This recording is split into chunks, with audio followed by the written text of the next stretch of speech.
Okay, so this is my review of the DeLonghi Magnifica. I've had it for about 5 days and it's already broken. I called the customer service, they can't figure it out, so I'm gonna return it because I'm pretty disappointed. So I'll cover some of the features that it has and then I'll go over exactly what the heck happened. So the DeLonghi Magnifica is a super automatica, whatever that means for each uh, manufacturer, I don't know, but it's essentially this one grinds. I'll get into the hopper.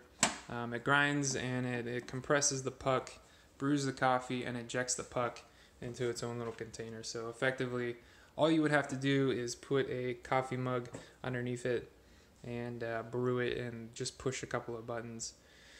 That sounds good in practice, but it sounds good in theory, but it doesn't actually work that way. So we'll start with the bean hopper back here. I don't know exactly how much it holds, maybe like a cup and a half. This is filled to the max right now. It's brand new coffee that's, well, it's gonna go to waste because the freaking thing is broken, but once you pour it in there, it's got your own little adjuster. It's pretty much like any other coffee grinder that has a built-in grinder. You can only adjust it when it's in motion, which I guess is to protect the grinding mechanism. I don't know exactly, but it makes it sort of difficult because this thing will grind in, I don't know, maybe like 4 seconds. So you got 4 seconds to adjust this thing to exactly what you want, and then if it's not, well, then I guess you just wasted a whole bunch of coffee. This is also one of the things that, I mean, you're gonna see this more in the review, but this thing just, there's just a lot of small little things that really irritate me about this machine, especially something that costs over $500. The majority of it is plastic. I'll get to all the plastic pieces later, but this cover is one of the first things that does not stay open. Okay, there it is. Now it's gonna, if a micro burst of or anything like a fly farts in this general direction, it's gonna fall down. Let me see if I can get it to stay up. No. Anyways, what that means is that you can't do any one-handed operation here. You have to have two hands, and then anybody who's ever poured beans out of a bag knows that it's pretty difficult. I mean, it's like pouring a liquid. It's just, it kind of wants to go everywhere. So I don't know, maybe you can hold it with like your pinky and do something, but either way, it's just like, come on, DeLonghi, you couldn't figure that out. You couldn't just get this to stand up or have some sort of different window. Alright, so moving on from the bean, to the right of that is the coffee bypass. This sounds great because when you want to get a super automatic, you don't want to lose anything, right? You want to be able to just push a button, get your coffee, and not lose any functionality. So what this provides for is pre-ground coffee. So you say you have a bag or a special flavor that you can't buy in whole bean, you can just shoot it over here. This one actually sort of stays open. Again, it's really cheap plastic. Nice little feature, what initially seems like a nice feature, is having this scooper in here. But in effect, you can see it's sort of stuck underneath the door. So when you go and grab it, it doesn't come straight out. It has to come out at an angle. And if there's any coffee left in there, that means that the coffee is going to spill into that area and just get in all the nooks and crannies. And if you overshoot, it's going to spill in the back of the machine. So nice intentions, but poor execution. Once you get your coffee, oh yeah, look at that, see? That's gonna happen. Once you get your coffee and you try and pour it in here, another great thing is that the goddamn scoop doesn't actually fit into the whole hole, and ground coffee doesn't want to come out like water. It kind of clumps together and pops out. So if you start from here, it's going to shoot all over the place. What you would want to do is to have the entire scoop go down and then tilt it, but you can't do that without the thing falling on top of you. So once again, DeLonghi has failed here. Good idea, poor execution. To the right of that is the cup warmer. This is probably the best feature, which is pretty sad on this entire machine. It's large, it's covered in coffee right now, as you can see. This is just normal use. Everything's gonna get covered in coffee because it's a freaking mess. but it's large. It'll cover 2 whole mugs. You could probably put 6 tiny little espresso containers on there. Here I put some espresso containers on there so you can kind of see. It's always on when the machine is on, which is nice. You don't have to push any buttons to activate it. There's no buttons to adjust the temperature or anything. It's got this nice sort of beveled surface there that makes it look pretty, and I don't know, I guess it keeps your mug from getting too hot, but it'll get pretty warm, and it probably takes maybe like 10 minutes for your mug to get totally warm, and it'll be warm to the touch, and I guess it's I don't know, it's a nice feature, I guess. All right, coming down here to the menu options for this coffee machine. And again, I just want to reiterate, everything is plastic on this thing with the exception of this plate for the cup warmer and the grate, the spill grate. Everything else is just really, it's plastic, and it's not even high quality plastic. It's just really cheap feeling plastic. As you can see, everything kind of rattles when you tap on it, and especially these buttons. See, I'm just tapping these buttons. I'm not actually depressing them or activating anything, and it's just, they rattle. This is all really cheap plastic. The knobs have a good feel to them, but again, it's really cheap plastic. So you have your on button over here. You get your 1 cup. I want to make 1 cup of coffee. Go ahead and push that. I want to make 2 cups of espresso. Push that. I want to get just hot water. Push that. On your left here is the amount of water that the machine is going to push through the coffee. And over here is the amount of, let me see if I remember, I think this is the amount of coffee. Again, I've only had this for a couple days. I got to use it. Probably made 10 cups of coffee and I broke. But this is the amount of coffee that it's going to grind.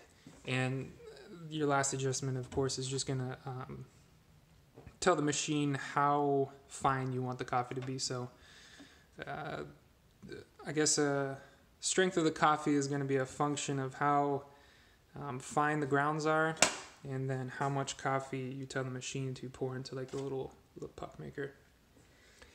Couple lights down here. This one is going to tell you, I think this one tells you it's out of water. This one, I think this one tells you, oh yeah, this is if the your reservoir down here is full. This one tells you to buy a new coffee machine. No, just kidding. I don't know what it means. It means a bunch of shit is broken. And then you have over here the descaler. I guess a cool feature when you get it, it comes with the hard water tester. And you put that in your water, of course, and that's going to tell you, like, on a scale of 1 to 4, how hard your water is. And then once you know, you can go ahead and adjust that. There's a special sequence of buttons you press, but basically you tell the machine, my hard water tested a 3 out of 4, so this is going to modify the cleaning interval. So mine was a 3, and I set that. And then over here is, oh yeah, this is your coffee bypass. So before you put the coffee in here to bypass the grinder and everything, you just push that button on, pour the coffee in, and then ideally you would brew 1 or 2 cups. But you can only do 1 at a time, actually, now that I think about it. Over here is your steam wand knob. I know this looks like it's pointing. This is, I don't know, this is just a personal thing, but the design of this makes it look like it's pointing to on, but actually the lever is pointing over here. So it's off right now, and then you twist it and it shoots out steam. Alright, moving down to the rest of the machine, we got the brew head, I guess. Cheap plastic, once again. This thing will adjust. That's nice, but I don't know if you can see, it's just really cheaply in there. And then you have your steam wand over here. The steam wand is, it's nice, I guess. It swings out. It's nice that this comes off and you can easily clean it. So that's convenient. However, the actual location of this and the fact that this does not swing out in any way means that you have about, I don't know, 3 and 4 inches of room to get a cup in there, and then God forbid you want to get anything else in there and steam more milk, because you got to take all this shit apart to actually get to this. So this thing swings out, and it just seems like it's always in the way. If you want to get back here to open it up to clean it, then this thing is kind of in the way. You can see it's just kind of, and it sits in between the door for the brew group and your water. And I'll show you how this water thing comes out, but it sits right there. So if you have it over like this, then you can't get the water machine out. And then if you have it even all the way over, you would think, oh, maybe I could, no, that's still on the way over there. So this is the only place that it's not in the way, but it still is, as you can see. I mean, I don't have extremely huge fingers, but it's still just, it's just a poor design and it doesn't swing out. Over here is the water. It slides in there and it looks really nice when it's, you know, the lines are pretty good, so it looks like they got the design okay for that. And it holds a fair amount of water. I didn't measure exactly how much water it holds. It has it's got that real nice modern tint to it that they seem to be doing with like the new harder plastics and machines. So it looks real pretty, especially when you have some nice clear water in there. And I guess the reservoir indicator works fine. You have a little pour hole here if you want to pour your water in with a funnel, I guess. I don't know who would do that. But then this thing also comes off. But as you can see, there's one of the issues is that instead of just making it swing open like I've seen other ones, the entire thing comes off. And because this sits down inside of this groove surface, the only way to get it out is to put your finger in here. So I don't know, if you're kind of a germaphobe, then you feel like you gotta wash your hands because you're sticking your finger in there and, you know, dust and dirt, whatever's gonna fall in there. Additionally, when you pull it out, it just wants to fall in there. I mean, just, come on, guys. You couldn't just put a freaking swing arm on there. Anyway, so this comes off, and you can pour that in there. I guess that works fine as far as containers go. Slides in there. All right, so moving on to the brew group. So this is where the fun begins, or the fun ends, because this shit is just junk. There's your main brew group mechanism. You just go ahead and pinch those red things and it should pop out. Sounds easy, except mine is stuck in there, and that's one of the reasons that I'm returning it. Over here you have your puck container. This little arm up here is what kind of shoots it. You can see it, it'll swing over and it shoots your puck into the container in this area. Going back to junky plastic, this door is just unbelievably cheap. I mean, something that you would find on like a Mr. Coffee Maker in Walmart.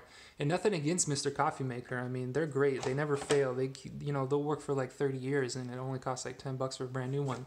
But it's not something you would expect to see on a $500 DeLonghi. This door has a little lever here that apparently you're supposed to use to open it. However, it's not necessary. You can just pull the thing and it slides right open. So they didn't design these to be, I don't know, to groove in enough to the door, or the spring isn't strong enough, or it's just junky plastic. Either way, it just makes me wonder why I even bother doing it. If it's just gonna, you can see it's just, and I'm not using a whole lot of force. I mean, look at this. That's my finger and it just pops right out. You'll notice that the reservoir is pretty large.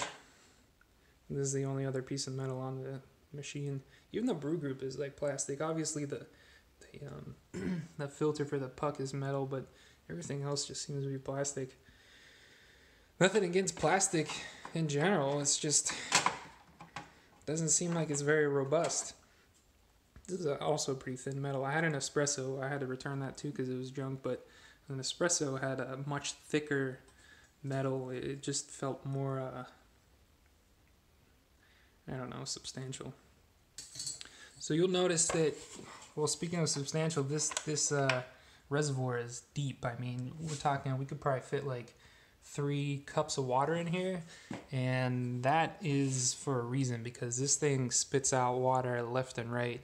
Before you brew coffee, you know, it'll like spin up, and then after you brew the coffee, it'll spit out a bunch of water to clean itself, which is supposed to, I guess, assist you in cleaning it constantly.